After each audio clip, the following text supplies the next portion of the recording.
Well, good morning, everybody. Welcome back to the Move Podcast, brought to you each and every time by Aura.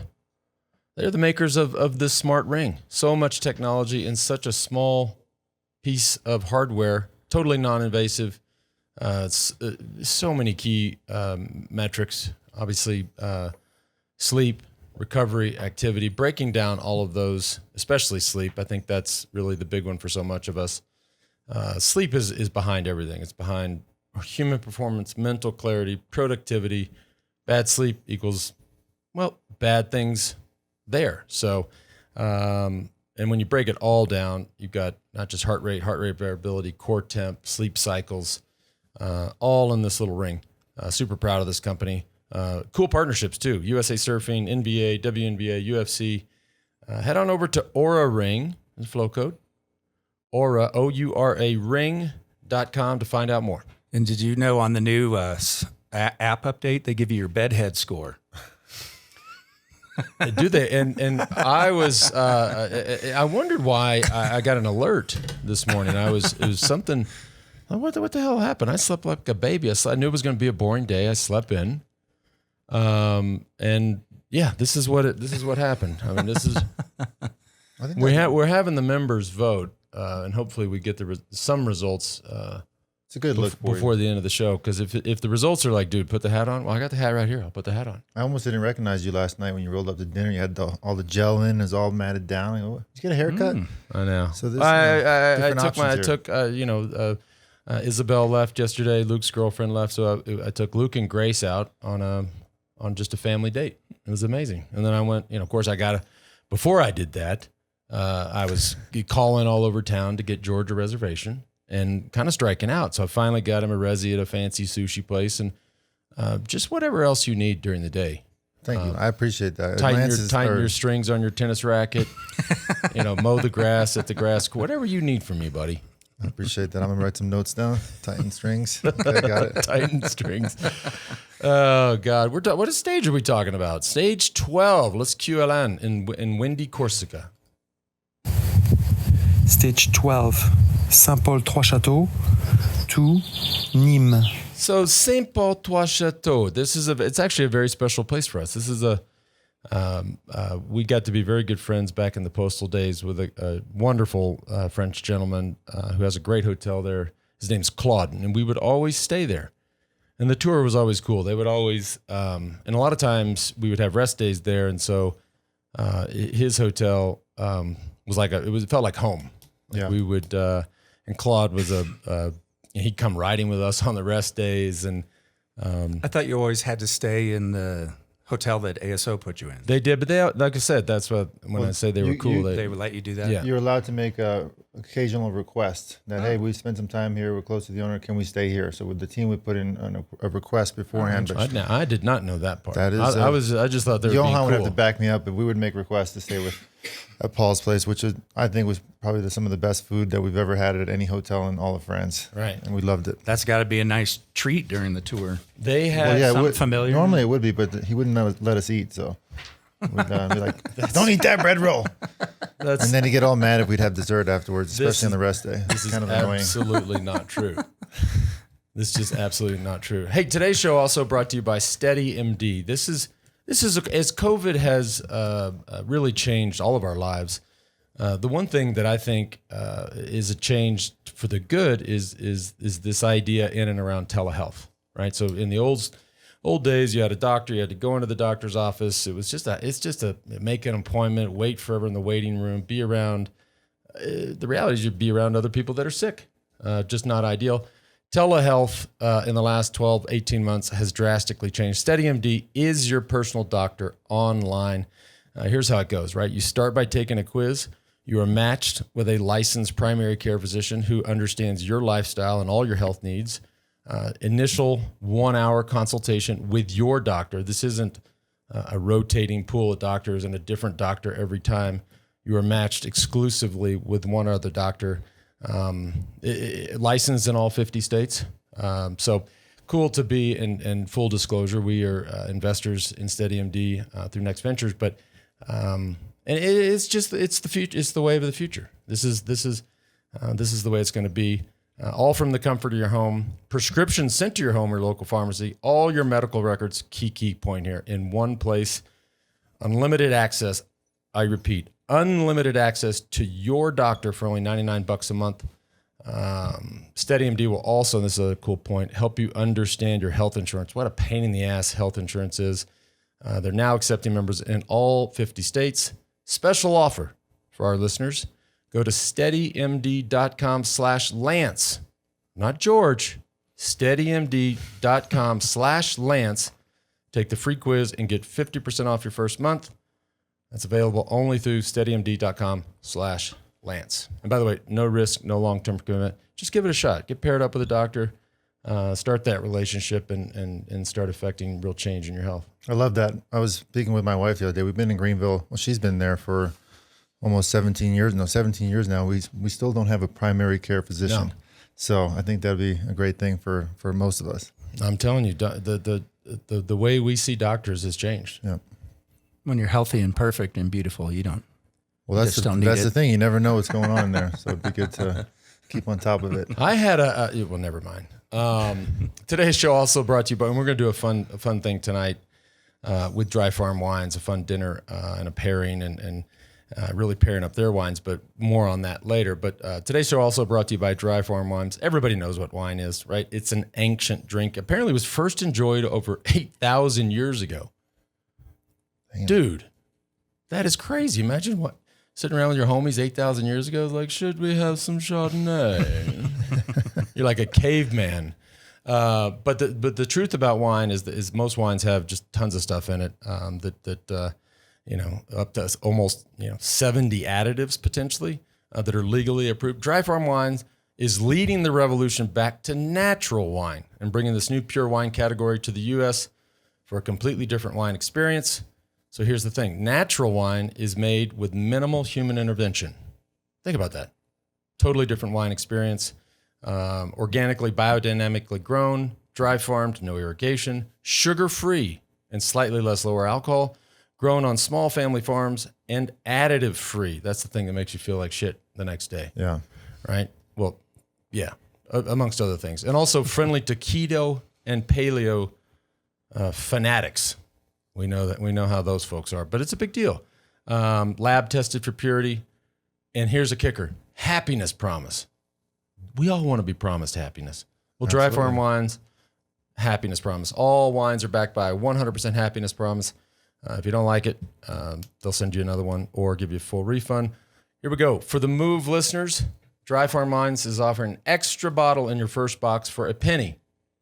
Not for free, because you can't give alcohol away for free, but for a penny. See all the details and collect your wine at dryfarmwines.com/themove. There's our flow code. Well, what a day. I think the thing is, Stage 12 and Nils Politt, exceptional, opportunistic move. You have him, on being Bora. This morning, Peter Sagan doesn't start. Team's probably going, oh no, our captain's gone. Well, boom. End up winning the stage. Boom. Stage 12. I mean, this is what that's the boomstick right there. That's a boomstick. Stage 12. These are what we call transition stages in between the mountains, either the Pyrenees and the Alps, or this year the Alps and the Pyrenees. And what some might think based on the profile, easy days, absolutely not. They're super hard. As we saw today, Nils Politt was the first to attack, established a 13-man breakaway, and then continued to be aggressive throughout. We'll break it down as we go on in the show, but what an incredible ride by him. Absolutely amazing. Deserving winner. Yeah. Man, he was moving at the end. This is what you guys have been talking about the last couple days. The teams that don't have any results yet have to go on the attack and get the stage win, get something out of this tour. Yeah, so like we mentioned earlier, we got 6 teams now with stage wins. Bora, I thought it was 6. Bora, Quickstep, Alpecin, AG2R, Bahrain. How do we say it again? I messed it up. Bahrain, and Jumbo, and UAE. So 7. That leaves a bunch of teams without wins. It's going to make it for much more aggressive racing. We'll talk about tomorrow's stage, but we're going to see a lot more of that to come. And you have a team that by all accounts, if you believe what you read on the internet, which you probably shouldn't, apparently Sagan is gone, right? Heading over to Total Energy. I read that he's one signature away. With the whole posse? The 11. I don't know if he's taken everybody, including the hospitality manager. It might have grown.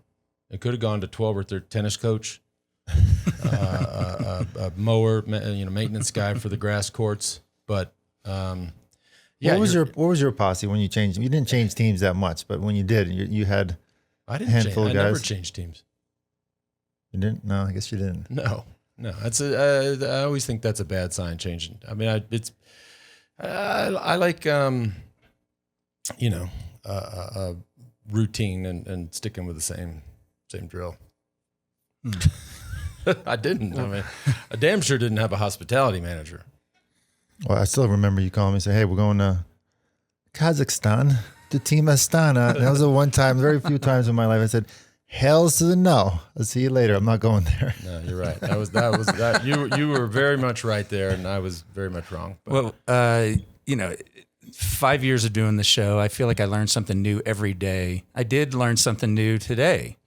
When I got up, turned on the TV, they were like hour late start because of the wind. And in my head, I'm thinking, oh, it must have been just high winds and it was a safety issue. No.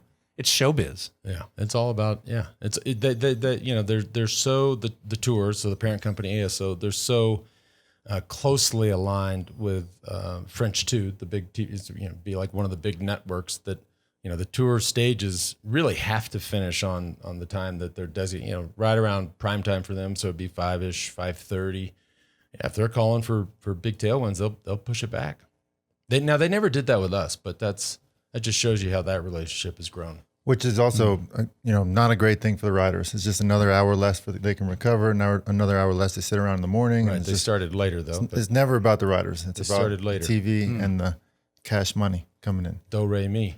And now we heard that they're starting an hour earlier tomorrow. Is that what you heard, JB? I didn't hear that part, but did you hear that, Josh? I thought I heard that this morning. Get on your scoops.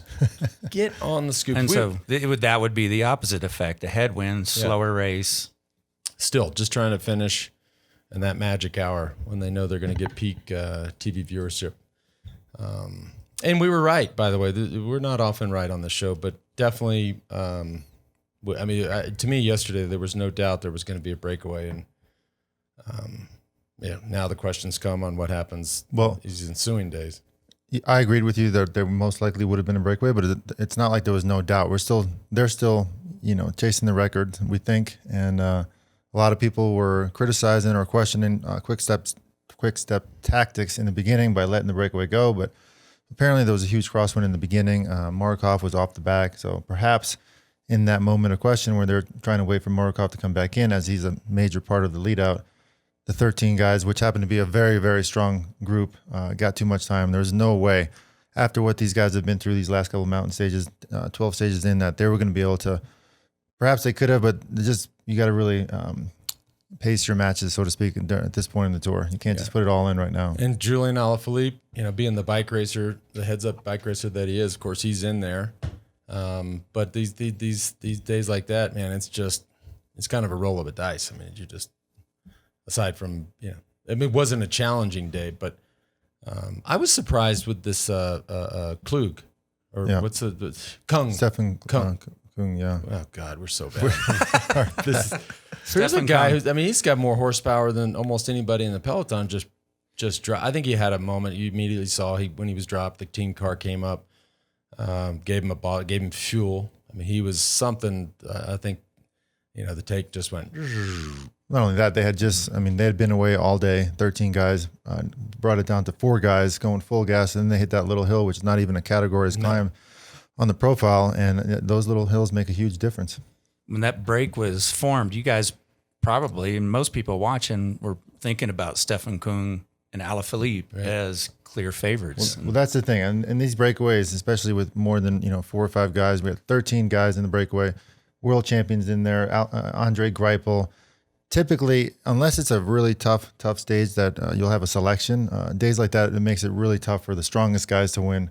A lot of guys were marking Alaphilippe. A lot of guys were basing their strategy on, how do I get ahead of Alaphilippe on this last climb? And it's exactly what happened. And those 4 guys, when they went away, they will be organized. Right? If you have 4 guys at the front of the race, they know, like, okay, this is our shot. We don't know which of us 4 is gonna prevail here, but we have to work together. Meanwhile, you got 9 guys in the back going, No, you work. No, you work. No, I'm going to pull through easy. I mean, it's just not. I mean, they got a minute like that. I mean, that's textbook. All 4 of those teams didn't have a stage win, so all the directors were on there saying, you guys got to all work together, get the gap, and then we'll worry about strategies once we establish a nice gap from the guys behind. Yeah. I thought it was interesting just watching television. All of a sudden, they're all going, wait, who's this Sweeney kid? Harry Sweeney. You're in the peloton. You're in the Tour de France, and people are going, wait, who is that? Right. It's just, again, opportunity. This kid gets in a break and gets a lot of TV time and first Tour de France. I've been watching because the Peacock coverage has commercial free, so I watch that a lot. I can't watch any more Lil Baby commercials. You know what I'm saying? Blinged out Lil Baby. But these comments, I love the accents. Oh, Harry Sweeney. My favorite one, though, they talked about him a lot today because apparently he's sick, is David Godot. I've walked around, and Tiff can tell, I walked around all morning around the house going, David Godot. It's just, I love it. Yeah, which she's been having a rough spell of it the last couple of days. Apparently yesterday in the Ventoux stage, vomiting during the stage, a top 10 contender. He's had an amazing season up to date, and it's unfortunate to see him suffering so much right now. I mean, this is hard enough. And then yesterday hot. Yeah. And you're just losing fluids and power. I mean, it's just you watch all these climber guys miserable that are top 10 contenders that are now totally out of the GC. Right now, it's all about survival for them and hopes that once they get to the Pyrenees, they get their climbing legs back. And if they do, watch out. We'll see them going for some serious breakaways and stage wins. You know what else I thought was interesting, and I'd love your comments on it, is, with Sagan pulling out, looked like he was in a hotel room, shot his own selfie video to explain to the fans. Georgie video. Georgie. It's to explain to the audience that, his knee has been bothering him from the first crash. It's too much pain. He's pulling out. We'll see you at the Olympics. What was interesting about that to me is back when you guys were racing, if you abandon, you either got to do a press conference or you don't say anything and there's tons of speculation as to why you're leaving. Like, these riders can take media into their own hands, big time. Well, they did, and I read on the first rest day that Pogačar did his press conference. The years that we were there, I mean, rest days had huge press conference, press room with anywhere from 500 to 1,000 journalists. He did his virtual as well. I mean, and they had pre-selected questions. It was all done over Zoom. Yeah, I mean, it's just like telehealth. Everything has changed, and so. But Sagan, he's a character. He knows the game. He knows. Believe me, if that camera's not on, he talks a whole lot different. Mm-hmm. I mean, it's just, he's got it down, which I love it. Everything from we make party to, just he does, he interacting with fans, doing wheelies. He knows this is show business. Mm-hmm. Yeah, not only that, he just finished the Giro d'Italia. I mean, 2 back-to-back Grand Tours is not an easy task, so give the guy some credit and let him get focused for the Olympics. He can be a major contender there as well. Oh, no doubt. I mean, anytime you put a number on his back, you got to give him. You got to put him up there. Yeah, for sure. Today's show also brought to you by Roca. I'm gonna have to wear it. George has got the bling on. Have we gotten a vote on the hair, Tiff? We do. Hang on. Oh no, I'm afraid to hear this because I kind of want to keep it. How's our vote with the members? 53 like the silver. Ooh, It's a tight race. 53% say leave the hat off in the bed head, and to match the silver hair, I've got the silver aviators. And I actually have to, George, you're wearing this bling again. Speaking of silver, You want to borrow it for the show? it is. I'm not strong enough to wear that thing. But Roca, what a kick-ass company founded by amazing athletes down in our old hometown, or your hometown too, JB, of Austin, Texas. On top of everything, not just the casual game, the prescription game, and the performance game. The new Matador, you're seeing it in the Peloton with Team DSM. Just crushing. They're just crushing, and super proud of what they built. And I'm glad that they provide these for me, so I can shield myself from George's bling. For our listeners, 20% off. Head on over to Roca, ROKA, Roca.com. 20% off. Oh, sorry, and the checkout code there is the move. Last one of the day, Today's show brought to you by Hammerhead. Hammerhead is they have reimagined and reinvented the head unit, right? So all of these other head units that you have out there, everything for not just the screen, the mapping, and the visual side of the head unit is next level, but a bunch of features, live Strava segments, which George and I used at the segment challenge over there in Brevard. We should have used it yesterday going up Independence Pass. Well, we took this little schnick-schnack out of town, so we never got the segment going. I took the back. It's town's so crowded, I took us some back roads to get, so we might have missed the start line. But the Karoo 2 is the new head unit. It's a game changer. Bicycling Magazine named it one of the top editor choices. Cycling News named it Gear of the Year. It's revolutionized bike computers / head units. Head on over to hammerhead.io to get one of these. By the way, the Karoo 2, otherwise known as the K2, is on sale now. Hammerhead.io. There's a flow code. One of my favorite features about it, which today Lance got me all, I only ask him for a couple rides when I'm here. I'm here for 25 days about, and I asked him one to do Independence Pass, which he did with me yesterday, and the other is this new cool mountain bike ride, which he promised he'd do with me, but apparently he's not going to do it with me now. So I had one of the cool features in Hammerhead. I had one of his buddies send me the GPX file. I load it right into the computer, and I'll know exactly where to go. I'll know exactly what the elevation is coming up. So that's one of my favorite features of Here's the reason Hammerhead Karoo. I'll do that. You're going to we got time to do this right again. Here's the truth. My daughter, Olivia, who's a 10-year-old, just dynamo, went to summer camp for a month. And for a 10-year-old to go away for a month is I don't know, normally they start crying. She's like, she never missed us. She was sending letters like, I don't want to come home. And and Anna picked her up today. And so they're landing at 1:30, and I just miss this little girl so much that I'm not doing the right one. I'm going to go see my daughter. But, and I talked to her. Warming America's hearts. Mr. Cold-blooded here. Just warmed up America's hearts, y'all. You've seen it here. Only on the move. Listen, exclusive. And I talked to her, and when Anna picked her up today, I said, did you have fun? And she said, I had so much fun. She said, I am going for a month every year for the rest of my life. That's awesome. You imagine like the 55-year-old lady, can I come to summer camp with all the 10-year-old? No, you cannot. But she had that much fun. And doing stuff that she just doesn't do. She said, I got awards in riflery and archery, and I water skied, and I stayed up for 3 minutes, it's just, she's amazing. And so, I miss the hell out of her. And so, I'm not doing your ride. I'm gonna go pick Olivia up at the airport. I'm gonna tell you something you already know. You got to enjoy the daughters while they're 10, because in a few years their heads start spinning around. No, it's like Poltergeist. I've got twin 19-year-olds. So you roughly the same age. Your daughter JB, but.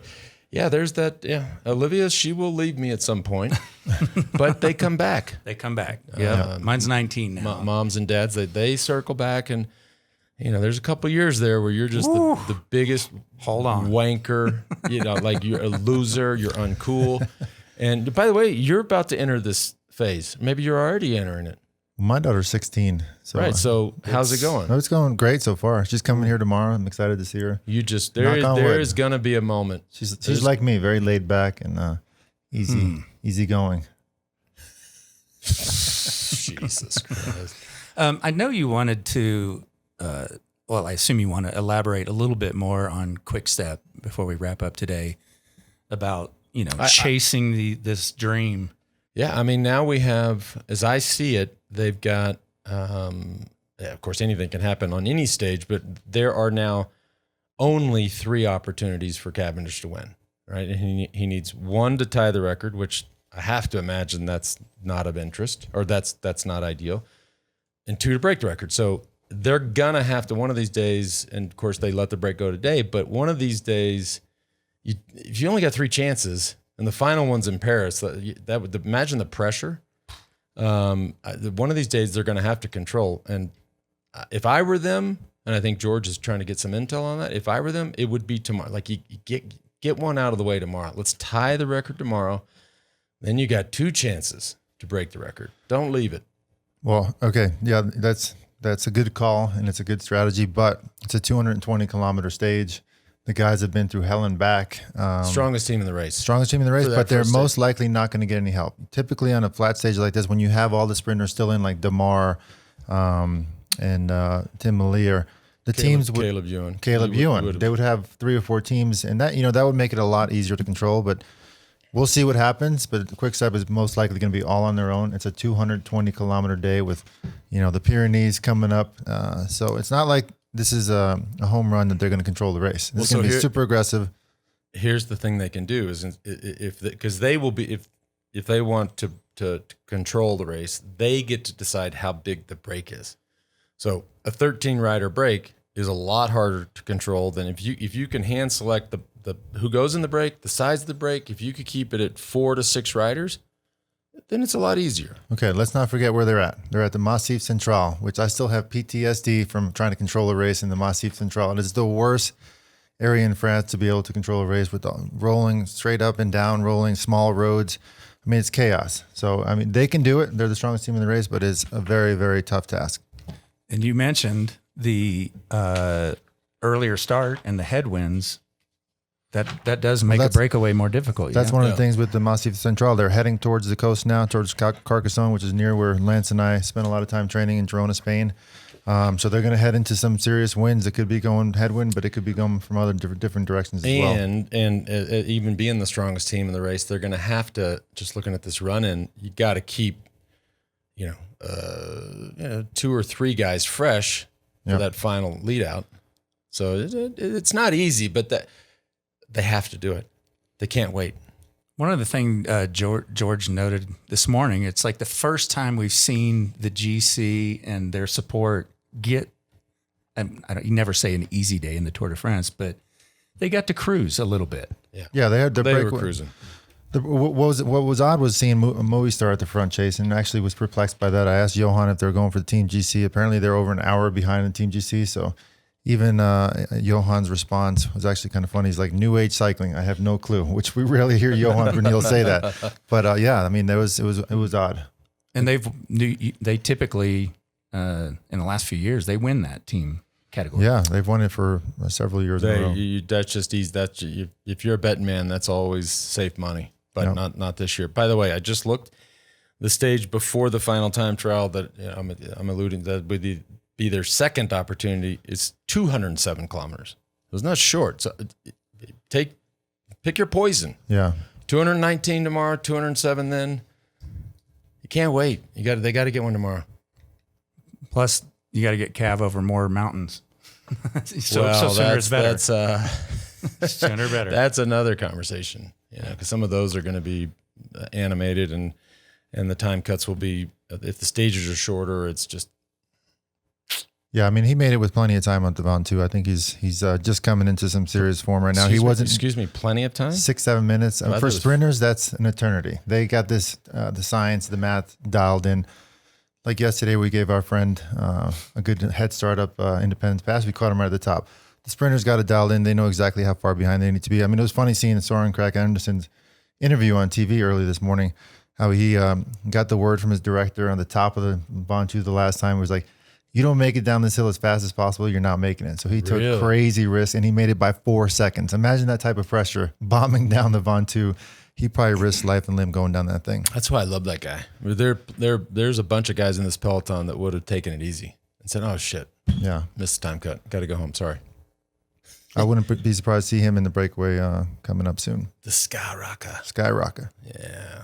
I got some scoop on our boy Vingegaard. I know we're saying it wrong. Yeah. But Johan yesterday said, I'm just saying Vingegaard. Yeah. And I'm like, so, okay, that means the rest of us can say it that way. Yeah. So apparently, until a few years ago, he was working in a fish factory. Started to work at 4 a.m. when the boats came in the harbor of a town called Glingor. I'm sure I messed it up, a small fisher city. And his mother-in-law is a famous TV celebrity because of because of the pie she bakes. There you go, a little scoop. I mean, what? It's not always about cycling. We need to know everything about these riders. From slinging fish to a potential podium on. Let me tell you, the Tour de France is hard, but if you give me a choice of waking up at 4 to sling fish or do the Tour de France, then buddy, this is a no-brainer. Yeah. I mean, I'll ride 100 tours before I go sling fish at 4 a.m. By the way, he doesn't look like a fish slinger. No, he don't look like. What does a fish he don't slinger look like a fish slinger. I mean, maybe the fish are small in Denmark, but Oh shit! Another cool thing that came on our radar is we George and I especially had a long relationship with Paul Sherwen, and he was our press guy at Team Motorola back in the day, and obviously one of the stars of NBC Sports, and sat alongside Phil Liggett, and tragically died. It's probably been 2 years now, out of the blue. I mean, just died in his sleep. A really, really special guy, and we hated to lose him, but they wanted to continue his legacy, his family, his wife. He was so interesting when he wasn't commentating. Oh, the things he was involved in, and a former pro. So he had done many tours. He had been in the peloton. He was tight with a lot of the people in this sort of ecosystem of cycling. So he always knew. But what a special guy. But the work lives on, and I'll just give you guys a brief description. Check it out if you got a second. Awesome! We got a slide. So the Paul Sherwen Project was established to support the good that Paul was enacting in Uganda and across East Africa. By the way, he lived and died in Africa. Not a lot of people know that. Empowering local people to drive progress and economic development through education, job skills, and personal training while promoting and protecting the unique culture and environment of their communities. Join us and help make a difference. Our projects directly support local communities all over East Africa. Your contribution will make for a more prosperous tomorrow. Just go back for a second. And the URL there, the link is paulsherwenproject.com. And Sherwen is spelled Sherwen.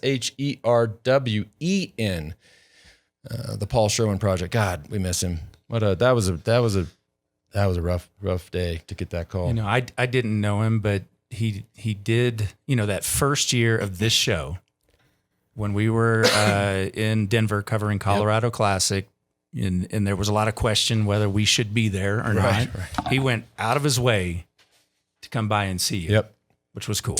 And if you, in one of my favorite episodes of The Forward I ever did was with Bob Roll. And Bob and Paul were very, very close. Bob's birthday was yesterday too, by the way. I did not know that. Yep. Happy birthday, Bob. I was so distracted by his Instagram post. We're just, you can't unsee a lot of things on the internet. And this is Bob. I don't know what was up with that, but Bob and Paul were super tight. And so I interviewed Bob on The Forward, and it was a very... get your Kleenex close by. I mean, it was a very emotional interview. So check that. It's been a couple years, but check it out if you can dig it up. Yeah, Paul was definitely a father figure to most of us here, so we all miss him. Yeah. Something else worth noting is everyone's talking about Cavendish and this chasing the record. In the meantime, Marianne Vos picking up a 30th win just in the women's Giro. Right. Yeah, we got to keep covering this Remarkable. too. I mean, that's not. No, we don't have to, but we absolutely should. I mean, it's just hard to do something like that for that long, especially sprinting. I mean, we see how violent these things have gotten and how crazy and hairy and legend, straight up legend right there, Marianne Vos. What, you got some scoops? No. We got Higgs back in the ops room saying that the director said the fisherman always works hard for the team. Unrelated to what we were just talking about, but just popped in my stream. Speaking about Vindegaard. Well, I think Joe Natoli's been hard at work again. Well, he got a little pressure yesterday. He had some competition. Oh, no. See, this is it. This is runway 33 here at Mosca for life. At the Aspen Pitkin County Airport. There is George, and I believe that is if I fancy myself a plane spotter. Holy shit! I just saw the bling on the. He's got 4 watches on. It's a picture of George. As a plane spotter that I am, that is a G5. You've got Mosca for life on the T. Hey, Johnny Mac, headed my way. Wow. Hamptons or bust. Hashtag Jizzy Snob. Hashtag Grass Game Diva. Hashtag Blinded by Bling.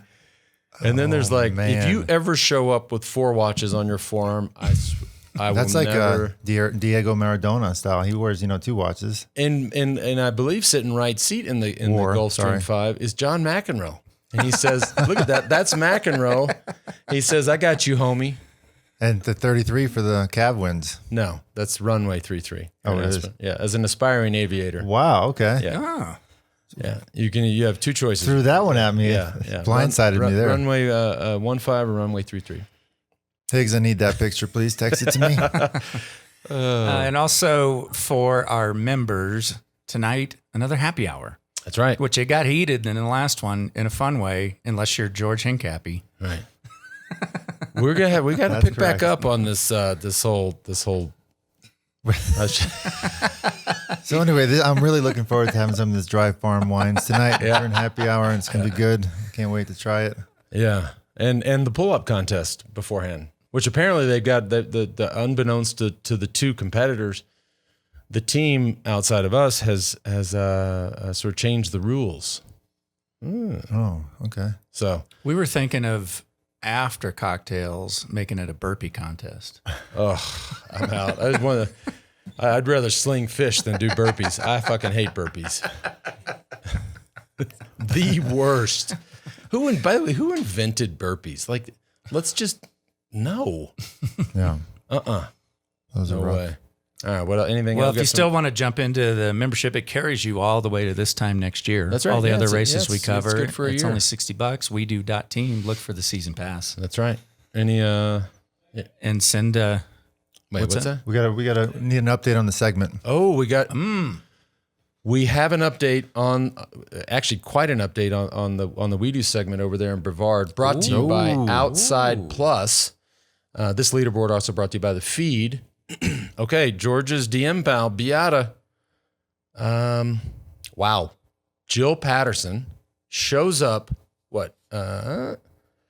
Okay, now that was yesterday, right? I was just checking if this wasn't Jill didn't just all of a sudden make her ride public.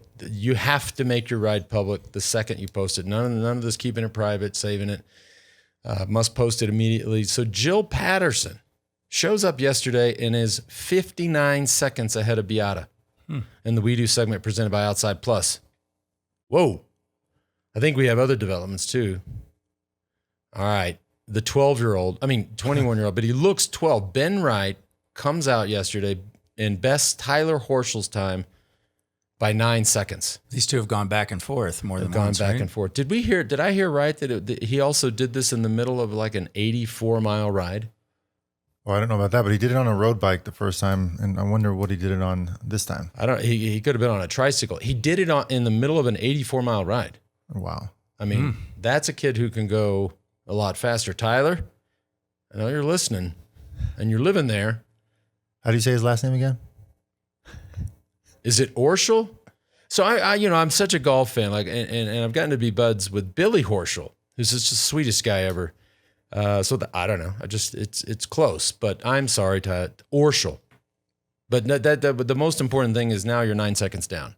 A little reminder, non-pros Yeah. for the segment. This is open for non-pros. Yeah. That's what this is. And post right away. And huge money. $10,000 to win, male, female each. And good money for the U23s. And then amazing prizes for the age group. So yeah. George, what's you probably have some updates in the DM from Beata. Oh no, I don't. I think she's DMing the We Do team, which you guys should all DM the We Do team. They will answer all your questions. Oh God. All right. Hey, thanks for tuning in, everybody. We'll see you members for happy hour tonight, and you will not just happy hour, but part 2 of the pull-up contest. Shit's about to get real.